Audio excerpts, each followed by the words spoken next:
सहना भवतु सहनो भुनक्तु सह वीर्यं करवावहै तेजस्विनावधीतमस्तु मा विद्विषावहै। ओम शांति शांति शांति। ओम गणानां त्वा गणपतिगं हवामहे कविं कवीनामुपमश्रवस्तम् ज्येष्ठराजं ब्रह्मणां ब्रह्मणस्पत आनुश्रुत्वा ओम श्री महागणपतये नमः। सरस्वती नमस्तुभ्यं वरदे कामरूपिणी विद्यारम्भं करिष्यामि सिद्धिर्भवतु मे सदा। गुरुर्ब्रह्मा गुरुर्विष्णु गुरुर्देवो महेश्वरः गुरुरेव परं ब्रह्म तस्मै श्री गुरवे नमः। सदाशिवसमारम्भां शङ्कराचार्यमध्यमाम् अस्मदाचार्यपर्यन्तं वन्दे गुरुपरम्पराम्। श्रुतिस्मृतिपुराणानाम् आलयं करुणालयं नमामि भगवत्पाद शङ्करं लोकशङ्करम्। समस्तजनकल्याणे निरतं करुणामयं नमामि चिन्मयं देवं सद्गुरुं ब्रह्मविद्वरं सद्गुरुं ब्रह्मविद्वरम्। We will read the sixth one, page number 40. Chatana. यत्तददृश्यम् अग्राह्यम् अगोत्रम् अवर्णम् अचक्षुश्रोत्रम् तदपाणिपादम् नित्यं विभुं सर्वगतं सुसूक्ष्मम् तदव्ययम् यत्भूतयोनिं परिपश्यन्ति धीराः। लोग देख रहे थे कि दो तरह की विद्याएं हैं। There are two kinds of विद्या। कौन सी है? एक है पराविद्या और एक है अपराविद्या। ये दो तरह की विद्याएं हैं। अब अपराविद्या जो है वो हमको पराविद्या के लिए तैयार करती है। रेडी अधिकारित्व हमारे अंदर बनाती है। हर चीज का हमें अधिकारी होना पड़ेगा ना, तो अधिकारित्व हमारे अंदर जनरेट करना इसकी रिस्पॉन्सिबिलिटी अपराविद्या। तो फर्स्ट जो लाइन है इस सिक्स्थ मंत्र की वो सारे नेगेटिंग पॉइंट्स, और अगर हम लोग उस पॉइंट्स को देखते रहे सिर्फ, अगर सेकेंड पॉइंट अगर हमारा नहीं आए तो फिर क्या होगा, हम लोग पहुंच जाएंगे शून्यवाद। अभी हम देखते हैं कैसे होता है। तो फर्स्ट वाला जो लाइन है उसमें सारे के सारे नेगेटिव पॉइंट्स दिए हुए, ठीक है। कल हम लोगों ने देखा जो इंट्रोडक्शन है इसका, फर्स्ट 3 लाइन्स, शायद फर्स्ट 4 लाइन्स हम लोगों ने देखा। क्या क्या था फर्स्ट 4 लाइन में? कि इधर विधि विषय, जो विधि विषय है, विधि विषय है मतलब क्या?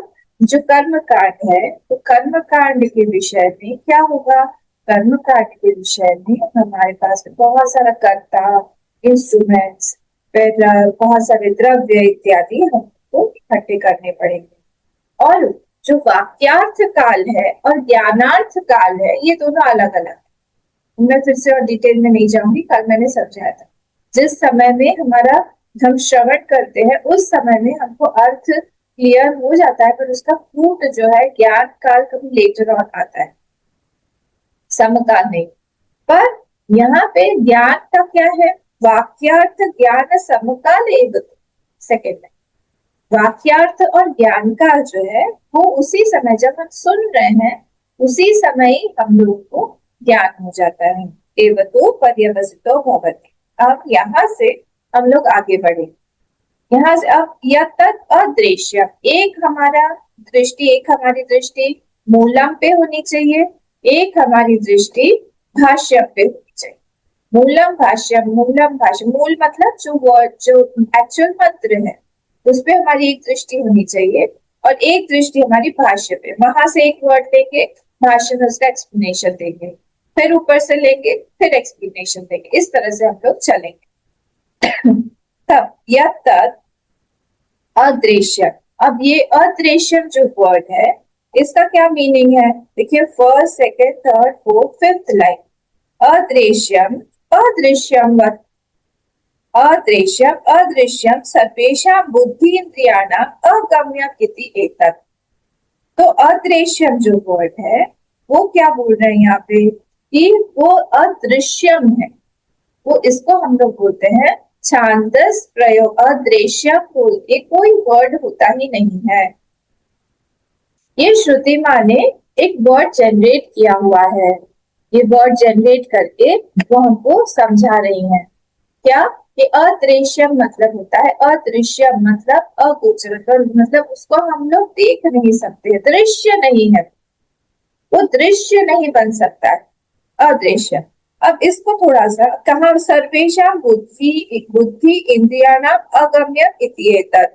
ये बुद्धि पंच इंद्रिय और बुद्धि के परे है। क्यों परे है ये बुद्धि और पंच ज्ञानेन्द्रिय के परे क्यों बोला गया है, इसको बताइए। बताते रहिए सब लोग, तो फिर मेरा भी इजी हो जाएगा, आप लोग का भी रिविजन हो जाएगा। ज्ञान इंद्रिय से दिखाई नहीं देता और कर्मेंद्रिय से हम पकड़ नहीं सकते। हाँ, ज्ञानेन्द्रिय से हमको दिखाई नहीं देता, पर एक कर्मेंद्रिय से हम पकड़ नहीं सकते। कर्मेंद्रिय से हम पकड़ नहीं सकते।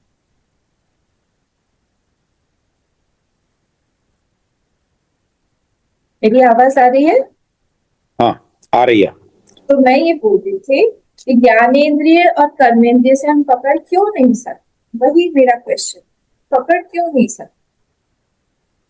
क्या रीजन है कि यहाँ पे बोला जा रहा है कि अगम्य इति एतत्, क्यों पकड़ नहीं सकते?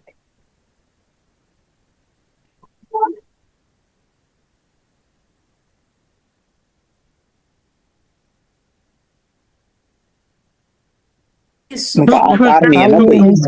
एक एक करके बताइए। सूक्ष्म से भी सूक्ष्म है।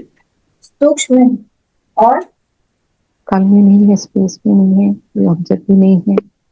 नहीं, बुद्धि इंद्रिय की बात करें, काल स्पेस वाला बुद्धि, बुद्धि में क्यों हम बुद्धि पकड़ क्यों नहीं सकते?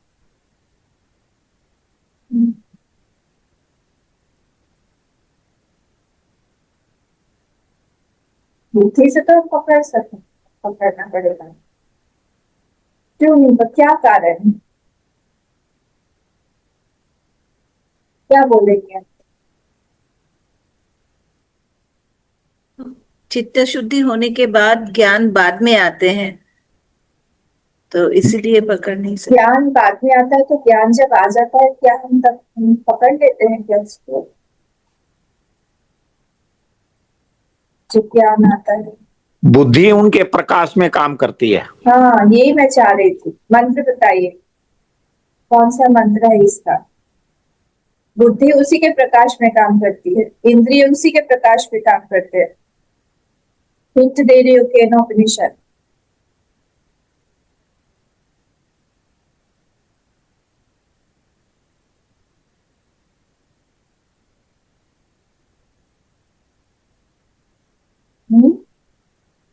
सर्वेंद्रिय गुणाभासम ऐसे कुछ है।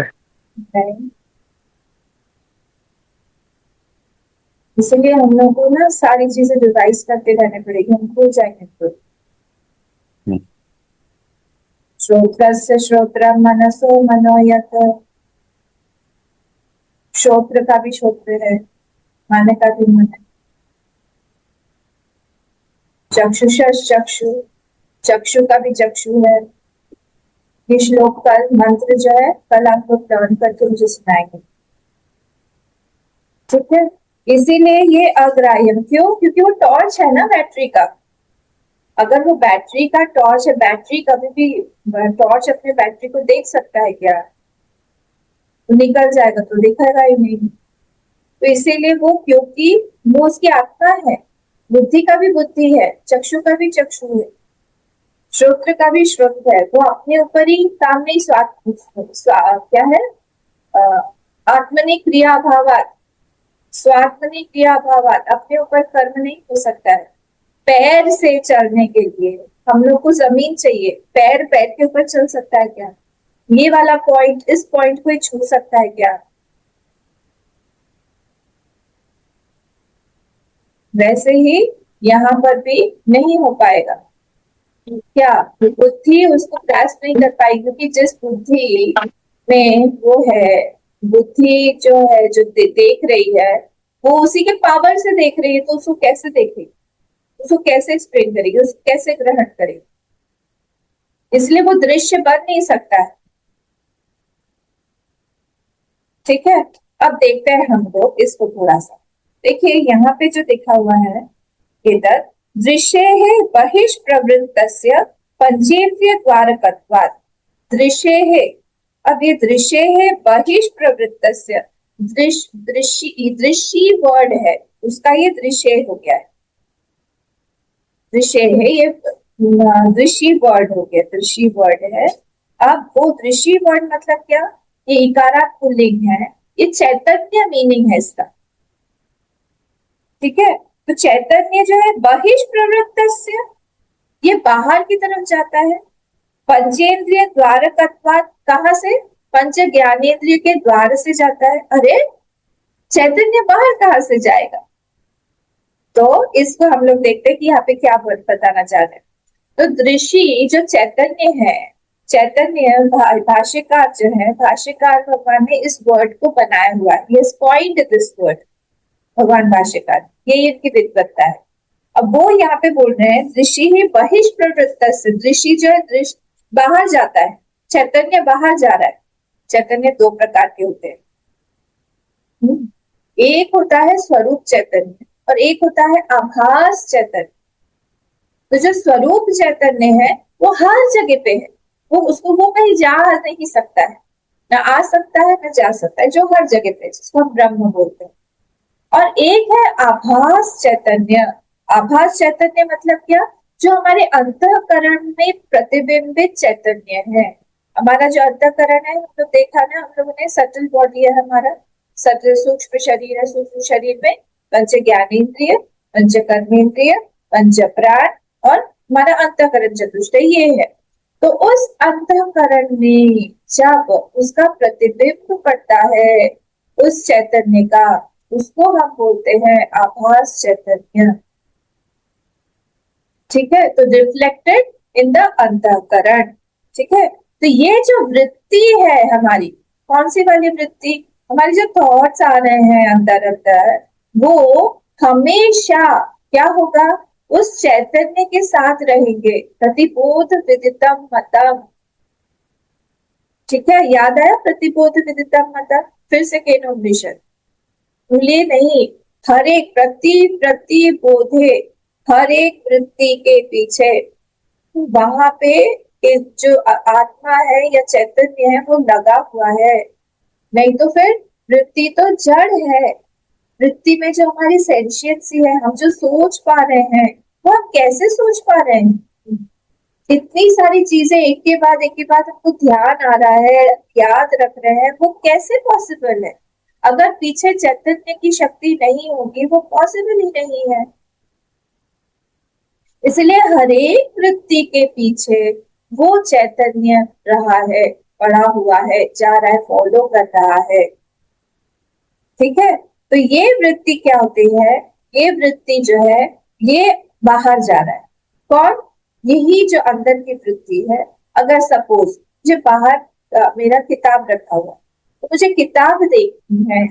किताब क्या होगा? देखने के लिए मेरे अंदर की वृत्ति जो है वो उस किताब को ओवरलैप या फिर ओवरकर या फिर पूरा तरह से एनवलप करेगी, और अंदर से वो जो आभास चैतन्य है वो उसके साथ जाए। क्योंकि स्वरूप चैतन्य नहीं जा सकता है, स्वरूप चैतन्य तो हर जगह पे, वो कहां से कहां जाएगा? तो इसलिए चैतन्य दो प्रकार के। कौन सा है? एक स्वरूप चैतन्य जो हर जगह पे है, उसका कहीं आना जाना है ही नहीं, वही सब चीज को प्रकाशित कर रहा है। और यहाँ से अंदर से हमारा आभास चैतन्य जो है वो वृत्ति के साथ में बैठ के, वृत्ति के ऊपर राइड करके, उसका घोड़ा कौन है, वो वृत्ति, घोड़े पे बैठ के वो बाहर जाता है और उस चीज को जो हम देख रहे हैं उस चीज को एनवेलप करता है। एनवेलप करने के बाद तब हमारा ज्ञान होता है। इसको क्या बोलते हैं, कौन बताएगा? इसको हमने पहले भी देखा हुआ है, इसका एक और शब्द क्या है, कौन बताएगा? आप लोगों को सबको पता है, मैं बोलूंगी तो बोलेंगे ओ हाँ तो भूल गए थे। इसको क्या बोलते हैं? अवचिन चैतन्य। अवचित चैतन्य तो वो है जो जा रहा है, पर मैं पूछ रही हूँ इस प्रोसेस को क्या बोलते हैं? वृत्ति का बाहर जाना, वृत्ति को, वृत्ति का उस ऑब्जेक्ट को एनवेलप करना, इस प्रोसेस को क्या बोलते हैं? और फिर उसके बाद में एक अहम आता है जो कि बोलता है अहम जाना भी, मैं इस पुस्तक को जानता हूँ। ये दो जब तक नहीं होते तब तक हमें ज्ञान नहीं होता है। इस प्रोसेस को क्या बोलते हैं? भूलिए मत, देखिए ये सब चीजें भूलना नहीं चाहिए। इस तरह से तो हमको हर चीज का ज्ञान। पहले वो वृत्ति बाहर जाती है तो वृत्ति अकेली नहीं जाती, वो जड़ है, तो वृत्ति के साथ में या आभास चैतन्य जाता है उसके साथ और उस चीज को एनवेलप करता है। उसके बाद यहाँ से एक अहंकार जो है वो बोलता है कि यहाँ पुस्तकम जाना ही, मैं पुस्तक को जानता हूँ। जब तक ये नहीं होगा तब तक हमें ज्ञान नहीं होगा। इतना तो हिंट दे दिया मैंने। क्या बोलते हैं उसको?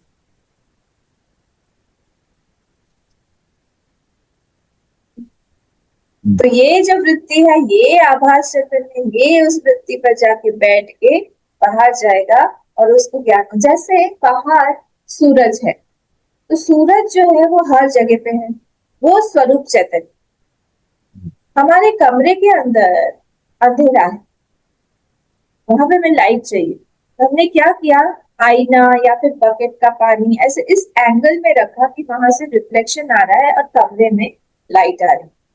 उस चीज को हम आभास चैतन्य। तो वो जो लाइट है वो क्या कर रहा है, उस बाल्टी के ऊपर चढ़ के वो इधर उधर जा रहा है, घूमता है, उसको हम लोग बोलते हैं आभास। नहीं याद आ रहा किसी को भी? क्यों याद नहीं आ रहा? वृत्ति व्याप्ति बोलते हैं क्या? हाँ गुड, वृत्ति व्याप्ति से को ही वृत्ति व्याप्ति बोलते। और दूसरा वाला अब तो याद आ जाएगा सबको। पहला वाला प्रोसीजर वृत्ति व्याप्ति, वृत्ति व्याप्त करके उस ऑब्जेक्ट को, तो वो ऑब्जेक्ट जो है मैं जान लिया पर अभी भी मेरा ज्ञान नहीं हुआ जब तक ये दूसरा नहीं होगा। दूसरे को क्या बोलते हैं?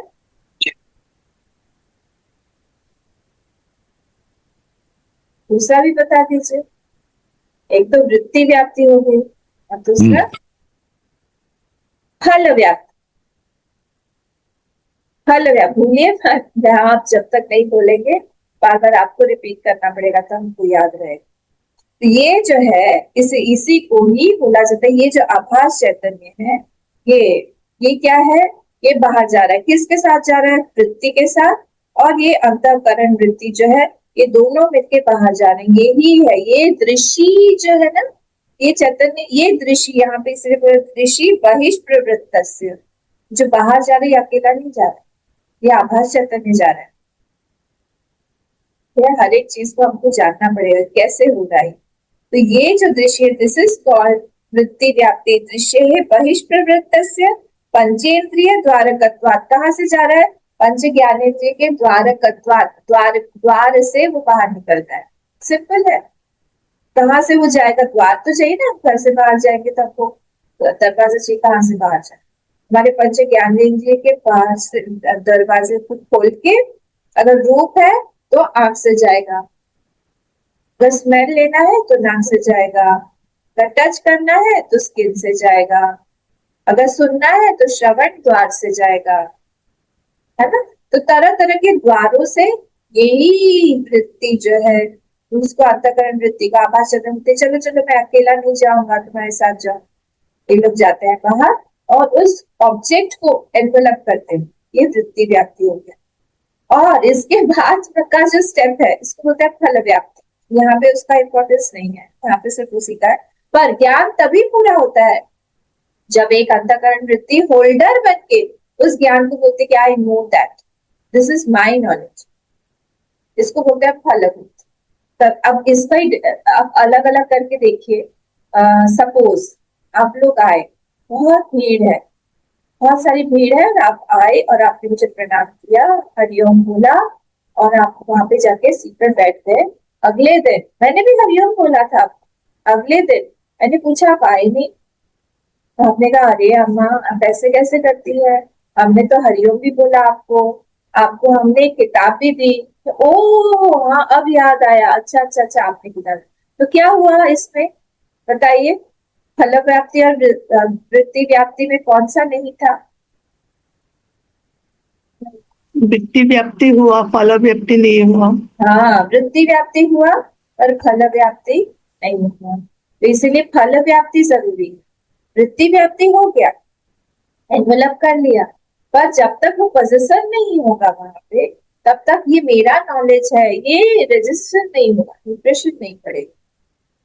हम जब मनन करते हैं, हम जब ध्यान करते हैं, या फिर हम जब डिस्कशन करते हैं किसी भी चीज में, तब क्यों ज्यादा इंप्रेशन पड़ता है, क्यों एंजॉय करते हैं rather than my speaking one way। जब हम लोग डिस्कशन करके एक दूसरे के साथ में टॉपिक्स में आते, क्यों होता है? क्योंकि फल व्याप्ति ज्यादा है।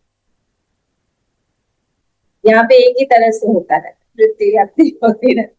तो यहाँ पे खैर हम लोग आया नहीं, तो ये जो है इसको हम लोग बोलते हैं विषय बहिष्प्रवृत्ति से पंचेंद्रिय द्वारा कल्पात, इसी को हम लोग बोलते हैं वृत्ति व्याप्ति। तो दिस इज ऑल्सो कॉल्ड बहिष्प्रवृत्त दृष्टि। ये दृष्टि जो है ये बाहर जा रहा है, दैट दृष्टि इज गोइंग आउट। ये चैतन्य आभास चैतन्य जो है ये बाहर जा रहा है। तो ये बहिष्प्रवृत्त दृष्टि जो है ये विषय जानाति, ये विषय को जानता है, दूसरा नहीं जानेगा, यही विषय को जानेगा। वो स्वरूप चैतन्य जानेगा क्या? नहीं जानेगा। क्यों नहीं जानेगा? क्योंकि तो सब जगह सब चीजों में है, उसको जानने के लिए उसके पास वृत्ति नहीं है, इसके पास वृत्ति है। ठीक है, तो ये इसीलिए यही बहिष्प्रवृत्ता जो वृत्ति है ये पंचेंद्रिय द्वारा तत्वात, ये बाहर जाके क्या करेगा? विषय जानाति। यहाँ पे आपको ऐड करना पड़ेगा विषय जानाति। ठीक है, अब नेक्स्ट पे आते हैं। अब क्या है? अब यहाँ पे अग्राह्यम। अब नेक्स्ट वाले वर्ड पे आई, एक ऊपर से लीजिए एक नीचे। अब हमने अदृश्यम देख लिया, क्लियर हो गया कि वो दृश्य नहीं है, वो दृश्य बन नहीं सकता है। दृश्य कौन बनेगा? दृश्य जो है वो आभास चैतन्य जो है बाहर जाके जब वो दिखाई देता तब बनता है, पर वो स्वरूप चैतन्य जो है वो दृश्य नहीं बन सकता। ये हो गया था। अब अग्राह्यम। अग्राह्य मतलब क्या? कर्मेंद्रिय अविषय इति एतत्। ये अग्राह्य मतलब इट कांट बी हेल्ड। किसके द्वारा? कर्मेंद्रिय में। कर्मेंद्रिय जो भी है हमारे, उसका विषय नहीं बन सकता है, कर्मेंद्रियों का विषय नहीं बन सकता है। कर्मेंद्रिय कौन कौन से हैं? अरे हस्त, पाद है ना, उपस्थ, जो जेनिटल्स है, वो सबसे, वो स्पीच है हमारी, इन सब का वो विषय नहीं बन सकता है। हम उस पर चल नहीं सकते, हम उसको पकड़ नहीं सकते, हम उसके बारे में बोल नहीं सकते।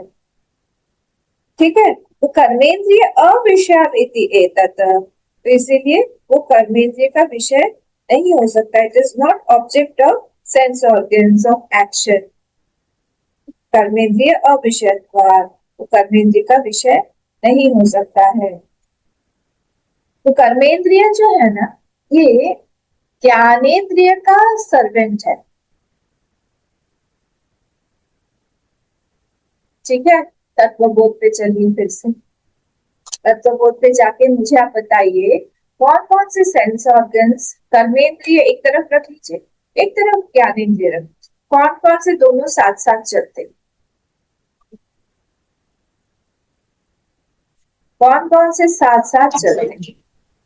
आँख और पैर एक साथ चलते हैं। आँख और पैर। है ना, आंख और पैर। कि आंख और पैर में क्या कॉमन है? कौन सा पंच महाभूत कॉमन है आंख और पैर में?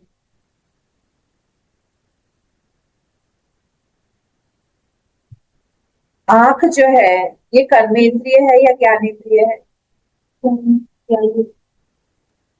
आंख जो है वो कर्मेंद्रिय है, ज्ञानेंद्रिय? ज्ञानेंद्रिय। ज्ञानेंद्रिय। तो ज्ञानेंद्रिय मतलब सत्वगुण। कौन से एलिमेंट का सत्वगुण है? और कर्मेंद्रिय मतलब रजोगुण। तो कौन से पंचभूत का ये है, रजोगुण है पैर पे? आंख और पैर का कनेक्शन है, ये हमको पता है, नेहा ने बताया। हमको ये देखना है कि कौन से एलिमेंट दोनों को कनेक्ट कर रहे हैं।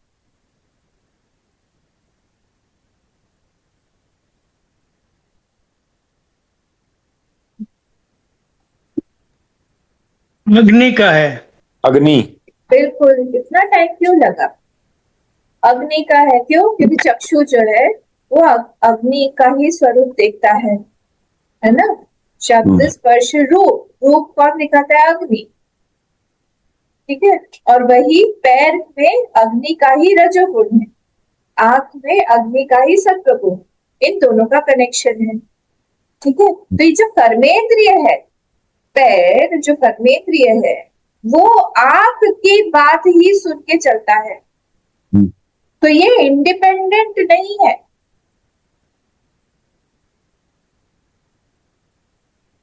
अपने आप से खुद ही काम नहीं कर सकता, ये सर्वेंट है।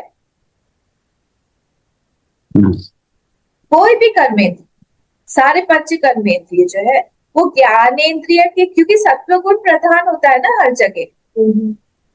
जो क्रिएट जो सीईओज होते हैं, जो बड़े बड़े पोस्ट पे होते हैं, वो लोग क्या करते हैं? बस कुछ नहीं, एक एसी कमरे में बैठे रहते हैं। और बाकी के जो लोग हैं, लेबरर्स लोग काम कर रहे हैं, धूप में काम कर रहे हैं, उनकी आज्ञा का पालन करते रहते हैं। काम कौन कर रहा है ज्यादा? देखने में तो वो लेबरर ज्यादा काम कर रहा है ना, पर आराम से कौन रह रहा है? पैसा किसको ज्यादा मिल रहा है? उस सीईओ को मिल रहा है, जो कि आराम से बैठा हुआ है। तो यहाँ पे कौन किसको रूल करता है? सत्व गुण हमेशा तमस को और रजोगुण को रूल करता है। इसीलिए ज्ञानेंद्रिय जो है वो रूल करेगा हमेशा कर्मेंद्रिय। इसलिए हमको सत्व प्रधान बनना पड़ेगा। जितना हम सत्व प्रधान बढ़ेंगे, हम नॉलेज इकट्ठा करेंगे, हमारा चाहे वो अपरा हो, हाँ अभी मैं उस पर नहीं जा रही, जितना हमारा इकट्ठा करेंगे वो सब हमारे पास में अपने आप ज्यादा पावर्स आने लगे। ये रूल है।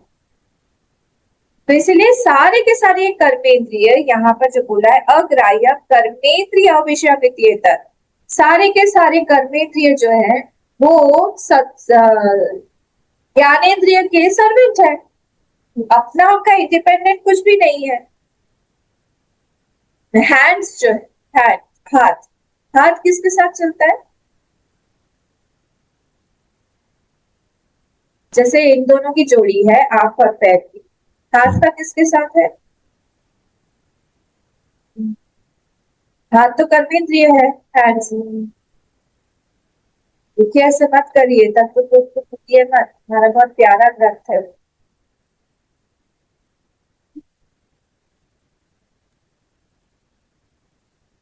इसके साथ हाँ, स्किन के, त्वचा, है ना। तो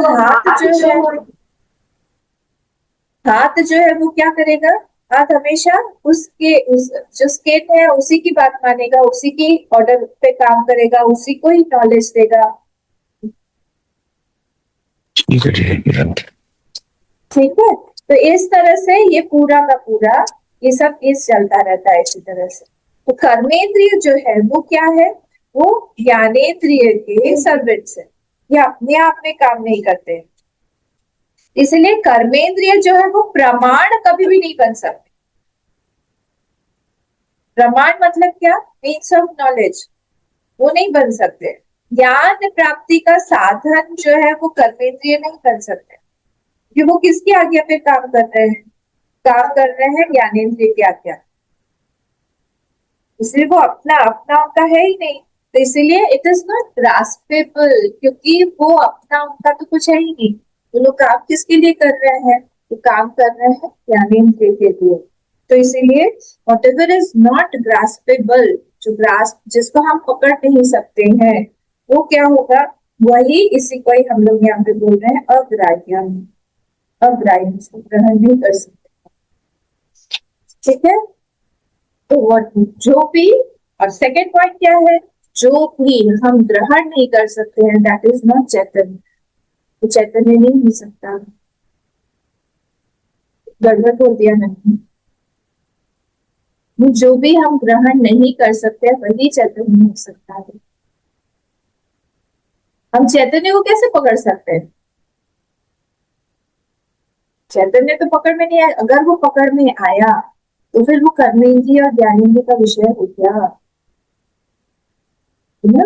तो इसीलिए वॉट एवर इज ग्रास्पेबल, जो भी हम ग्रास्प कर सकते हैं, जो भी हम थॉट से समझ सकते हैं, जो भी हम जिस पे कर्म कर सकते हैं, वो चैतन्य नहीं हो सकता। ठीक है, तो इसी तरह से यहाँ पे क्या हो रहा है, यहाँ पे this the way of negation, ये है साइंस ऑफ नेगेशन। नेगेशन मतलब काटना, हर चीज को हम काट रहे हैं, हर चीज को हम बुरा रहे हैं, ये साइंस है किस चीज का, नेगेटिंग द संसार, पूरा का पूरा संसार जो है, शब्द स्पर्श रूप रस गंध को अगर हम लोग हटा दें, हटा दीजिए, तो संसार बचेगा क्या, संसार क्या है, शब्द स्पर्श रूप रस गंध तो है, तो हमने इसको हटा दिया, तो यहाँ से क्या किया, हमने सब कुछ हटा दिया। तो ये इसीलिए यहाँ पे what is in the purview of कर्मेंद्रिय, जितना भी कर्मेंद्रिय के अंदर में आता है वो सब इट इज नॉट ट्रूथ, ये सब मिथ्या है, ट्रूथ है ही नहीं, क्योंकि पकड़ लिया, सारा का सारा उड़ गया। ठीक है, तो it is use to negate क्या, कि this is not my goal, ये आत्मा नहीं है, ये पराविद्या का गोल नहीं हो सकता है, पराविद्या नॉट अपराविद्या, पराविद्या का ये गोल नहीं हो सकता है, क्योंकि ये सारी चीजें तो ग्रास्पेबल है, कर्मेंद्रियों के द्वारा हम लोग देख पा रहे हैं, कर पा रहे हैं, पकड़ पा रहे हैं। इंटरेस्टिंग है ना, इसलिए ये जो है यहाँ पे मेडिटेशन आपको ये करना पड़ेगा। नेक्स्ट पे चलते हैं, अग्राह्य कर्मेंद्रिय अभिशाप इति एतत्, ये पता चला। अब ऊपर से फिर से पकड़िए, अग्राह्य के बाद कौन सा वर्ड है, बताइए, अग्राह्य के बाद कौन सा वर्ड है, अगोत्रम, अगोत्रम, अगोत्रम है ना, अगोत्रम। अब गोत्र मतलब क्या होता है, इसको हमको पहले समझना पड़ेगा। गोत्र मतलब होता है हमारा सोर्स, जैसे हम लोग जब कुछ भी संकल्प लेते हैं, पूछा जाता है ना गोत्र क्या है आपका, तो कोई ऋषि मुनि है जो डायरेक्ट भगवान ब्रह्मा जी के मानस पुत्र हैं, वो मानस पुत्रों ने ही क्या किया, पूरी सृष्टि का निर्माण किया। देखिए सिर्फ मैथुन सृष्टि नहीं होती है जो अभी होती है, तो हमको सिर्फ मैथुन सृष्टि दिखती है, हमको लगता है कि इस सृष्टि के अलावा कोई सृष्टि है ही नहीं, पर सृष्टियां भी तरह तरह की होती है। ब्रह्मा जी ने अपने मन से ही क्रिएट किया सारा का सारा, तो सृष्टि बनाई और एक एक पोर्शन से, अपने एक एक अंग से एक सृष्टि का निर्माण किया। तो ये यहाँ पर स्टार्टिंग फर्स्ट उनकी जो सृष्टि हुई, उन्होंने कुछ ऋषि मुनि बनाए, मरीचि इत्यादि ऋषि मुनि थे, सनक आदि ऋषि हुए, जो वो लोग तो निष्ठित ब्रह्मचारी, उनसे सृष्टि आगे नहीं बढ़ी, पर नारद मुनि भी उन्हीं के मानस पुत्र हैं। पर ऐसे भी कई सारे ऋषि मुनि हैं जिन्होंने सृष्टि का निर्माण किया फिर से मैथुन सृष्टि से। तो वो जो है हमारे जो एकदम पूर्वज है, स्टार्ट हमारा कहाँ से, हमारा फैमिली के फर्स्ट एंसेस्टर्स कौन है, क्योंकि क्या होता है उन्हीं का जीन्स जो है हमारे अंदर में भी फ्लो करता है, अगर हम साइंस की लैंग्वेज में, उन्हीं के ट्रेड्स बोले हम, उन्हीं के लीनिएज बोले हम, डीएनए बोले हम, जो भी हम बोले उन्हीं का ही हमारे अंदर फ्लो करता है। इसीलिए हम गोत्र वगैरह देख के हम लोग विवाह इत्यादि करते हैं, नहीं तो फिर वो क्रोमोसोम्स का, डीएनए का कुछ कुछ चक्कर हो जाता है, जिससे कि जो आगे की प्रोजेनी है उसमें कुछ गड़बड़ हो सकता है, हैंडीकैप बन सकता है बच्चा, कुछ हो सकता है जो दूसरे कम्युनिटीज में होता है, जो लोग बहुत क्लोज विवाह करते हैं। इसीलिए हम लोग नहीं करते इस चीज को, अपने भाई बहन से ही विवाह हो जाए, फर्स्ट कजिन से हो जाए, ये सब दूसरे कम्युनिटीज करते हैं, और इसीलिए उनके यहाँ पे इतना हम लोग को दिखता है ये जो तरह तरह का हैंडीकैप, और जो पैदा होते हैं बच्चे ठीक ठाक नहीं होते हैं, कोई कोई डिफॉर्मेशंस के साथ में, ये कारण। तो गोत्र जो है हमारा सोर्स, ठीक है। ब्रह्म क्या है? ब्रह्म का क्या कोई सोर्स हो सकता है क्या? ब्रह्म itself is a source, उसका कोई सोर्स कैसे होगा, है ना? इसी चीज को यहाँ पे बोला गया है। तो अगोत्र गोत्र अन्वयो मूलम इति अनर्थांतरम। तो गोत्र मतलब क्या है? ये हमारा सब ऋषि मुनि, सब मानस पुत्र of Brahma ji, that must be the source of our clan. कोई वहां से हमारा क्लैन, हमारा फैमिली शुरू हुआ है, उसके बारे में बोला गया है। तो प्रवर जो होता है, ये भी एक नया वर्ड है, आप लोग ध्यान में रखिएगा। प्रवर मतलब होता है कि कोई प्रोमिनेंट ऋषि जो है हमारे जनरेशन, हमारे क्लैन का, जैसे शांडिल्य, भृगु, विश्वामित्र, ये प्रवर बोलेंगे इसको, कि हमारे क्लैन में ये बड़े बड़े बड़े बड़े ऋषि, ठीक है। तो ऐसे ही हम, जब हमको अपना गोत्र नहीं पता होता है तो हम क्या बोलते हैं? कश्यप। वो तो सबको पता है। जब हमको हमारा गोत्र पता नहीं होता है तो कश्यप गोत्र बोलते हैं। तो कश्यप से ही बाकी के सारे आए हुए, तो कश्यप से ही हम रिलेट कर लेते हैं कि ये सन ऑफ मरीचि थे, मरीचि के पुत्र थे, और ये कश्यप, ठीक है।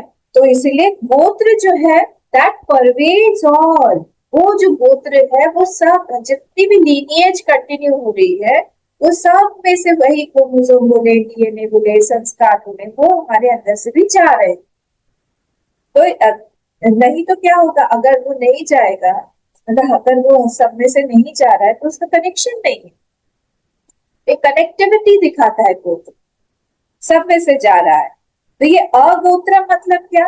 अगोत्रम मतलब है कि वो इफेक्ट नहीं है। गोत्र मतलब क्या? हम लोग इफेक्ट है ना, हम लोग कार्य है, हम लोग इफेक्ट है, किसके? उस सोर्स के हम लोग इफेक्ट है ना, कार्य हो गया। पर ये जो अगोत्र बोला है, मतलब वो ब्रह्म जो है, it is not an effect, वो इफेक्ट नहीं है, इफेक्ट हो नहीं सकता है वो। क्यों? क्योंकि अगर ये इफेक्ट बना तो फिर क्या होगा, ये भी व्यय बन में आ जाएगा, अव्यय नहीं रहेगा, अक्षर में आ जाएगा, अक्षर नहीं रहेगा, चेंजिंग हो जाएगा। तो इसीलिए वो क्या है? वो अगोत्रम है, उसका कोई गोत्र नहीं, वो वहीं से ही सब स्टार्ट हो रहा है, वो कहाँ से इफेक्ट बनेगा, ये तो कारण है सब चीज का, ठीक है। तो यहाँ पे बोल रहे हैं अन्वय मूलमिति, वो सब में से जा, कौन? गोत्र जो है वो सब में से जा रहा है। पर ये तो अगोत्र है, तो इसीलिए अनर्थांतरम, अनर्थांतर मतलब इसका अनर्थांतरम। देखिए, अर्थांतर मतलब होता है दूसरा, अनर्थांतर मतलब होता है same meaning, minus minus equal two plus, जैसे हमने पहले भी देखा था, 2 बार माइनस किया तो प्लस बच जाता है, प्रश्न में आया था ये, तो यहाँ पर भी वही बता रहे। तो अनर्थांतर का मतलब है it is with the same meaning, means having the same meaning. अब क्या हुआ? अगोत्रम अनन्वयम इत्यर्थः। अगोत्रम मतलब क्या? जो अनन्वय, अन्वय मतलब जो जा रहा है सब, पर वो अनन्वय है, नहीं जा रहा है सब, ठीक है। अनन्वयम इत्यर्थम, क्योंकि वो अगोत्रम है, उसका कोई गोत्र नहीं है, तो इसलिए उसको कोई इफेक्ट नहीं है कि वो सब में से जाए, सोर्स है सबका, ठीक है। तो ब्रह्म क्या है? Is the essence of all, सब चीज का जो है तत्व है। तत्व की डेफिनेशन क्या है? तत्वबोध, तनोति इति तत्त्वम्। हाँ, तनोति इति तत्त्वः, जो सब में से जाए, तनोति इति तत्त्वः, सब में से जो परवेट करे इति तत्त्वः। तो ये भी वैसा ही है। वो जो भी प्रोडक्ट है, तो ये याद रखना पड़ेगा that a product cannot be Brahma, effect cannot be ब्रह्म, कार्य जब ब्रह्म नहीं हो सकता। अगर उसका भी गोत्र हो जाएगा तो शिव जी का बहुत इंटरेस्टिंग चीज है, शिव जी का विवाह हो रहा था, विवाह में अब गोत्र को बोलना पड़ेगा। तो शिव जी का गोत्र क्या बोले वहां पे, शिव जी का गोत्र बोल दिया ब्रह्म है। ब्रह्म कोई गोत्र हो सकता है? गोत्र ही नहीं है उनका, वही से ही तो स्टार्ट हो रहा है सब कुछ, वहां उनका कौन गोत्र बनाए, है ना। तो इसीलिए ये जो है वो प्रोडक्ट नहीं हो सकते, वॉट एवर इज अ कार्य इट कैन नॉट बी ब्रह्म, इसलिए अगोत्रम। नेक्स्ट वाला, नहीं तस्य मूलम अस्ति येन अन्वितः स्यात्, का कोई मूल नहीं है, वो खुद ही मूल है, उनका कोई मूल नहीं है। मूल जो होता है वही सब चीजों में से जाता है, उनका क्या मूल होगा, वही खुद ही मूल है। नेक्स्ट, ऊपर आप नेक्स्ट अगोत्रम हो गया, क्लियर हो गया। एक वर्ड को भगवान भाष्यकार बता रहे हैं। हाँ, अदृश्यम देख लिया, जो दृश्य नहीं हो सकता। अग्राह्यम हो गया, जो हम पकड़ नहीं सकते हैं, ग्रास्प नहीं कर सकते हैं। अगोत्रम हो गया, जिसका सोर्स नहीं, जिसका कोई दूसरा सोर्स नहीं, ये सोर्स है। नेक्स्ट क्या है, नेक्स्ट वर्ड ऊपर, अवर्णम। अवर्णम। अवर्णम मतलब क्या, अवर्णम वर्ण्यते इति वर्णाः द्रव्य धर्माः स्थूलत्वादयः शुक्लत्वाद आदयः वा। अब वर्ण का जो मीनिंग है, अवर्णम इन टू मीनिंग्स है वर्ण के। क्या क्या, एक तो रूढ़ी वर्ण हो गए, रूढ़ी अर्थ होता है जो हम लोग होते हैं, जो रूढ़ी मतलब क्या होता है, टोन पॉपुलरली, पॉपुलरली वर्ण का मतलब होता है रंग, कलर, कलर पॉपुलरली उसको रूढ़ी का। वर्ण मतलब ही होता है कलर, कलर कौन सा है, which does not have any colour. अब पर यौगिक अर्थ क्या है इसका, जब हम देखते हैं वर्ण जो है वो यौगिक, वर्ण्यते इति वर्णाः, जिससे हम by which something is describe, वर्ण्यते वर्णन करते हैं, हिंदी में बोलते हैं ना, इसका हम वर्णन करते हैं। तो वर्ण्यते इति वर्णाः, जिसके द्वारा इस चीज को डिस्क्राइब करते हैं। तो ये क्या है, वर्ण्यते इति वर्णा, ये करंट व्युत्पत्ति है। अच्छा मुझे षडांग बताइए तो इसके, बिना देखे, कल मैंने बोला था ना 4 वेद है, 4 वेद है और 6 उसके अंग है। कौन कौन से हैं उसके अंग, शिक्षा कल्प, पहले तो फर्स्ट चार वेद है, उसके बाद व्याकरण, निरुक्त, व्याकरण, छंद, ज्योतिष, एक रह गया क्या सुना जी, जिससे बोलिए शिक्षा शिक्षा कल्प,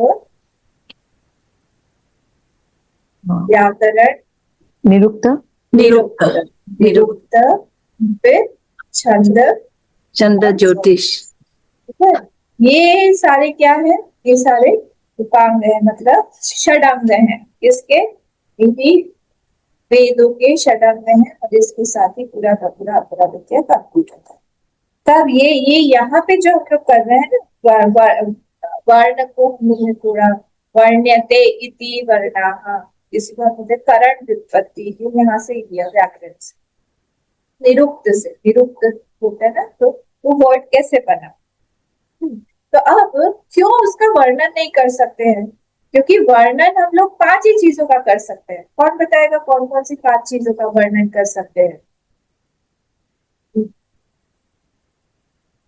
उसी में से एक मैंने आपको ऑलरेडी बता दिया, रूढ़ी। रूढ़ी एक है। फर्स्ट शुरू कहाँ से होता है,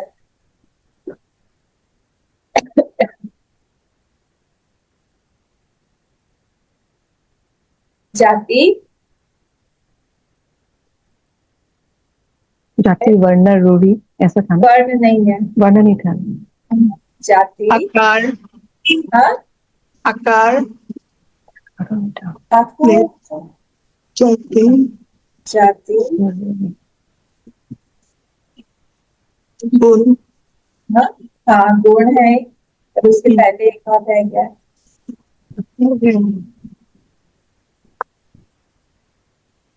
जाति, क्रिया, क्रिया, गुण, इसके बाद हम्म? एक और है क्या? संबंध, संबंध,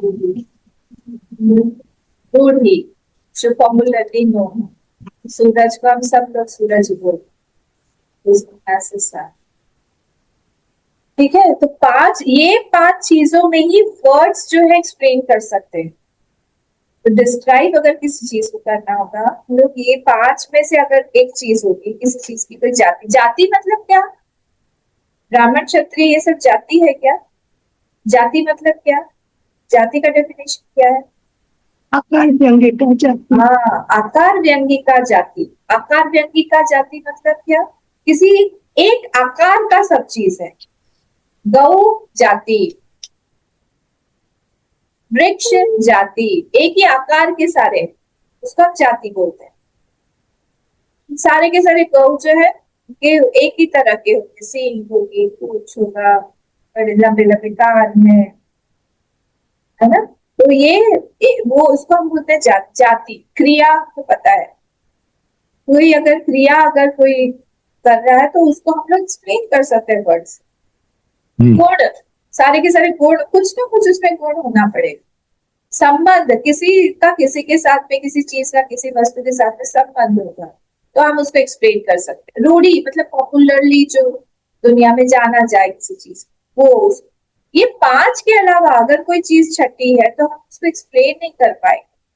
तो आत्मा जो है या ब्रह्म जो है वो इन पांचों में नहीं आता है, इसलिए अवर्णम है। वर्ण्यते इति वर्णः, वर्णन कर पाए उसको हम लोग, उसको हम वर्ण बोलते हैं। ये यौगिक अर्थ है, तो जिसका हम वर्णन, क्योंकि ये पांचों चीजों में नहीं आ रहा है। जाति, क्रिया, गुण, संबंध और रूढ़ी, ये पांच चीजें याद रखिएगा।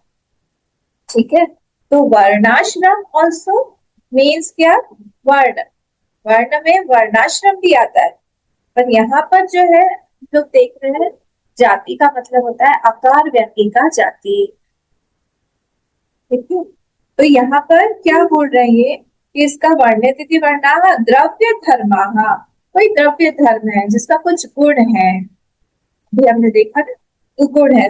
कैसा गुण है? स्थूलत्वाद आदय, कोई चीज स्थूल है, सूक्ष्म है, छोटा है, बड़ा है, बहुत बड़ा है, उसको हम डिस्क्राइब कर सकते हैं।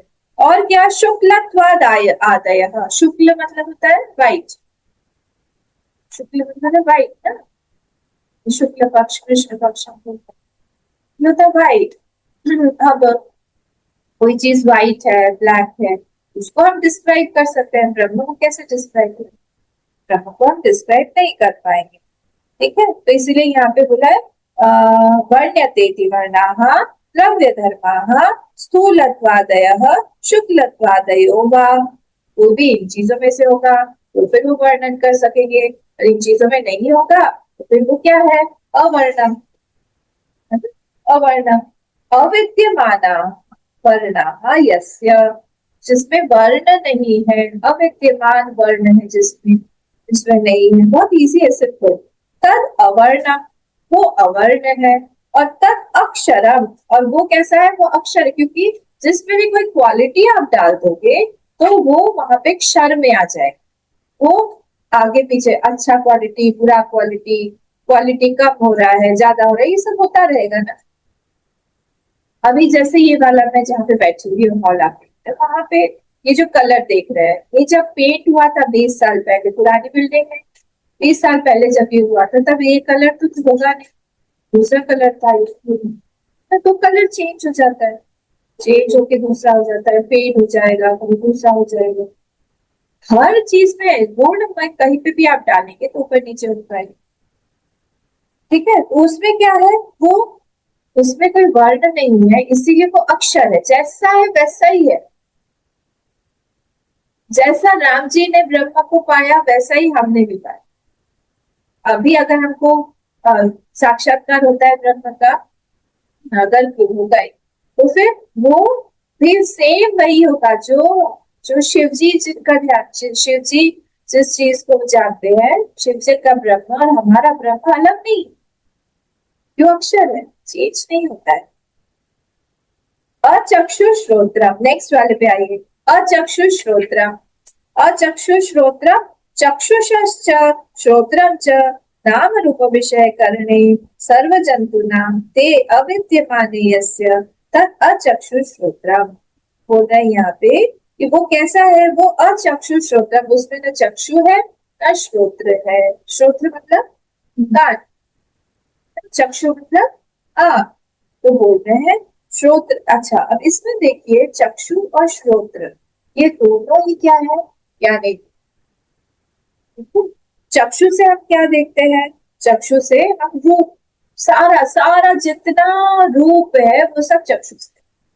श्रोत्र से क्या करते हैं, जितना भी शब्द है, नाम जो है वो परसीव करते हैं, और रूप जो है वो हम चक्षु से देखते हैं। तो नाम और रूप गया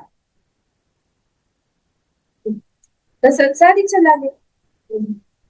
नाम और रूप जो है वही जो है वहां नहीं है, खत्म।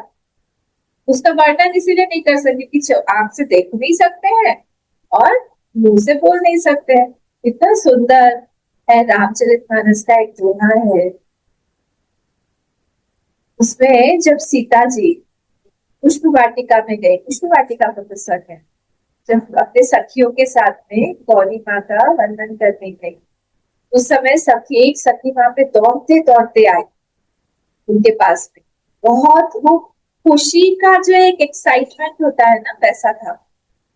और बोली उन्होंने, क्योंकि राम जी को और लक्ष्मण जी को उसी फुलवारी में ही, गार्डन में ही देख लिया था। वो लोग आए थे अपने गुरु के लिए पुष्प चुनने सुबह सुबह, तो उसने देख लिया था। बोले तुम क्या देख रही हो, क्या बोल रही, क्या हो गया तुमको? जब उसको पूछा तो बोले श्याम गौर किमी कहो बखानी। बोले एक श्याम है और एक ये है गौर है, गोरे है, उनके बारे में मैं कैसे बखान करूं? क्यों नहीं बखान कर सकती, बोलो तो क्या है, कौन आया है, कैसे है? तो उन्होंने कहा गिरा अनयन। गिरा मतलब होता है वाणी, ये जो सरस्वती माँ का एक नाम गिरा भी है ना, गिरा गिरा अनयन। लाइक जो वाणी है वो अनयन है, उसके पास में नयन नहीं है, वो रूप कैसे देखेगी? और नयन बिनु वाणी, और नयन जो है उसके पास में वाणी नहीं है। तो मैं डिस्क्राइब कैसे करूं आपको उनके बारे में, उनका रूप ऐसा है।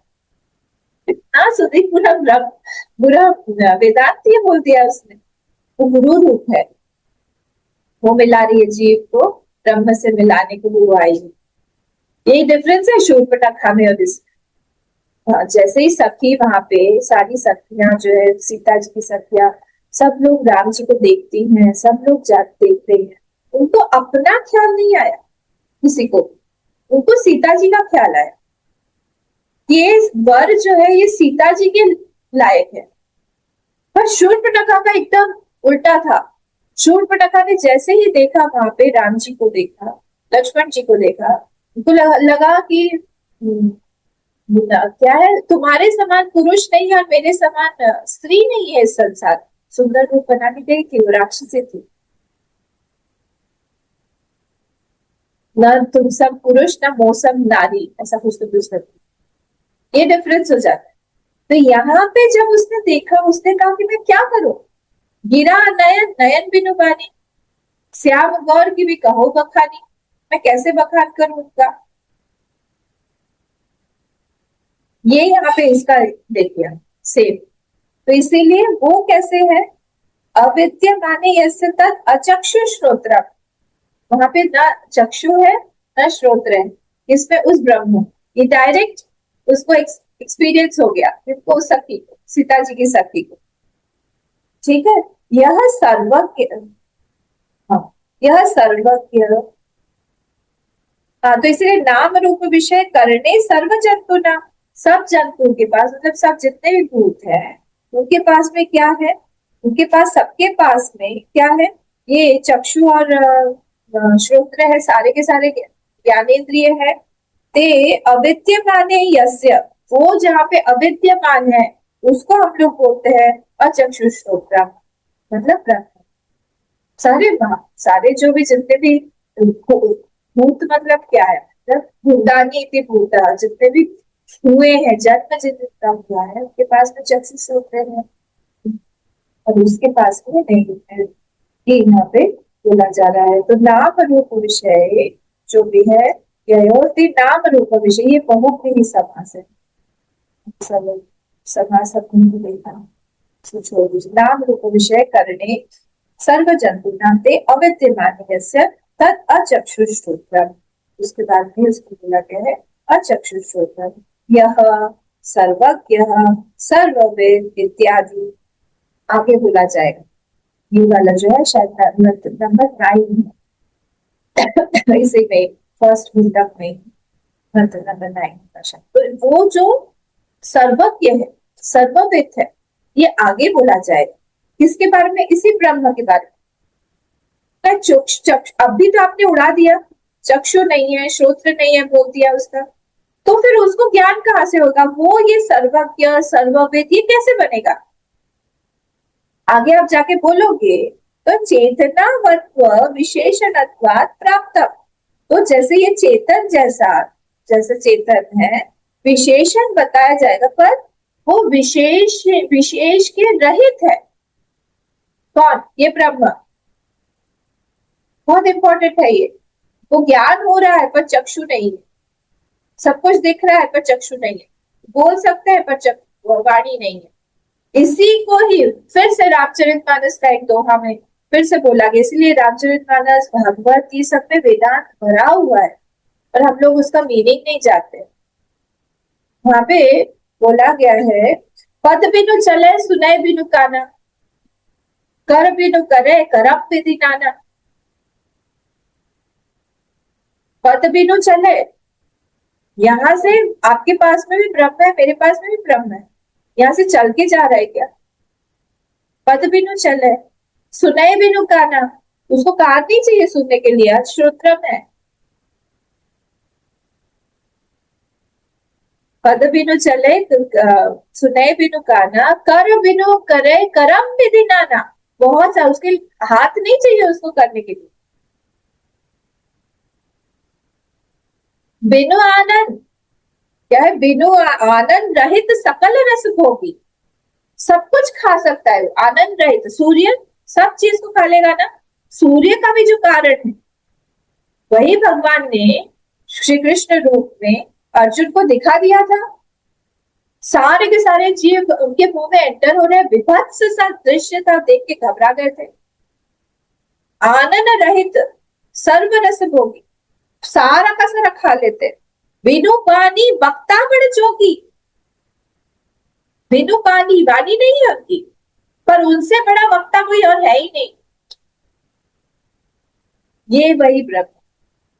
तो यहाँ पे ये बता रही है सर्वज्ञ सर्वविद इत्यादि चेतनवत्व विशेषण, सारे चेतनों में ये विशेषण रहता है। जो भी चेतन चीज है उसमें चक्षु रहेगा, श्रोत्र रहेगा, तो वो सर्वविद सर्वविद और सर्वज्ञ हो सकता है। ये कैसे हो सकता है ये बताने के लिए यहाँ पर ये बोल रहे हैं कि आप दोनों को कंफ्यूज मत करिए। उसके पास में चक्षु नहीं है, श्रोत्र नहीं है, कोई भी करण नहीं है, फिर भी उसके पास संपूर्ण ज्ञान है, वो सर्वविद और सर्वज्ञ। संसारी नाम केवल चक्षु श्रोत्र आदि भी, संसारियों के पास जैसे चक्षु श्रोत्र रहता है, अद्भि करने ही अर्थ साधकत्व, उन कर्णों से उन इंस्ट्रूमेंट से वो अर्थ को प्राप्त करते हैं, मतलब किसी अपने डिजायर को फुलफिल करते हैं, ज्ञान हो रहा है उनको।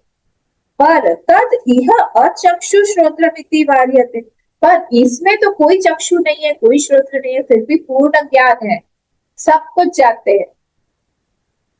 हमारे तरह उनको नहीं चाहिए आपका, हमको लैंग्वेज चाहिए बात करने के लिए, उनको लैंग्वेज भी नहीं चाहिए। हम सब लोग अलग अलग लैंग्वेजेस में प्रे करते हैं कि नहीं? उनको आप एसएमएस में करते होंगे, मैं बंगाली में करती हूँ, कोई और बिहारी में करता होगा, कोई और दूसरा नेपाली में करता होगा, कोई साउथ इंडियन लैंग्वेज में करता होगा। कोई जापानीज में करता होगा, कोई कोरियन में करता होगा, कोई चाइनीज में करता होगा। भगवान को तो सब समझ में आता है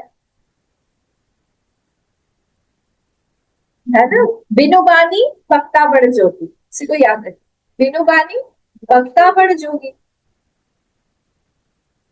आनंद रहित सर्व रस भोगी, सारा का सारा रस खा ले, वो नहीं चाहिए उनको खाने के लिए, तो खाते हैं। हमारी पूजा में भी ये सब काम आता है। हम जब भोग लगाते हैं भगवान को, तो मुंह चाहिए खाने के लिए हमारी तरफ, नहीं चाहिए। कैसे मुंह चाहिए? अभी तो बोल रहे नहीं चाहिए ना, भाव से हम लोग खिलाएंगे, वो उस खाने में भी वही बैठे हुए हैं, हर चीज में तो वही है। वहां से ही ग्रहण कर लेंगे, और ग्रहण अगर करना है उनको बाहर से, तो फिर बताइए कैसे करते हैं वो? तो सारा का सारा ज्ञान कैसे होता है, सारा का सारा स्वरूपित वो कैसे बनते हैं, कैसे वो चलते हैं, कैसे वो देखते होंगे, कैसे वो सुनते होंगे, इसका आंसर आप लोग चेक कर लीजिएगा सोच। लोगों को सब पता चल रहा है, कोई ना कोई इंस्ट्रूमेंट तो उनके पास में होगा जिससे वो सब जान रहे होंगे। ये आंसर मुझे कर दीजिएगा। और एक बार मैंने क्या कुछ होमवर्क दिया था, अभी कुछ बोला था, हाँ वो श्रोत्रस्य श्रोत्रम मनसो मनोयत वाचो वाचः, वो वाला जो पूरा मंत्र है वो याद करके आएगा फिर हमेशा, ठीक है। पश्यति अचक्षु स शृणोति अकर्ण इत्यादि दर्शनार्थ, उन्होंने ये कोट कर दिया है कि जो दर्शन में, मतलब हमारे वेदों में भी ये चीज बोली गई है कि वो कैसे है, he sees without eyes and hears without ears, इति इत्यादि दर्शना, दर्शन में भी ये है। किंच तद अपाणिपादम कर्मेंद्रिय रहितम इति एतत्, और ब्रह्म जो है उनके पास में पाणी और पाद भी नहीं है, पाणी मतलब हाथ, पाद मतलब फीट, मतलब he is not the doer also, doer भी नहीं हो सकते, ठीक है। यहाँ से हम लोग कर देंगे क्या स्टाइल हो गया, ठीक है। किंच तद अपाणिपादम कर्मेंद्रिय रहितम इति एतत्, कर देंगे। इंटरेस्टिंग लग रहा है ना? समझ में आ रहा है? इंटरेस्टिंग लग रहा है सबको? वो कुछ बोलिए। ये सब अभी ये क्वेश्चन आपने जो होमवर्क दिया वो भी अच्छा है। ठीक है, ओम पूर्णमदः पूर्णमिदं पूर्णात् पूर्णमुदच्यते पूर्णस्य पूर्णमादाय पूर्णमेवावशिष्यते। ओम शांति शांति शांति। हरि ओम। श्री गुरुभ्यो नमः। हरि ओम।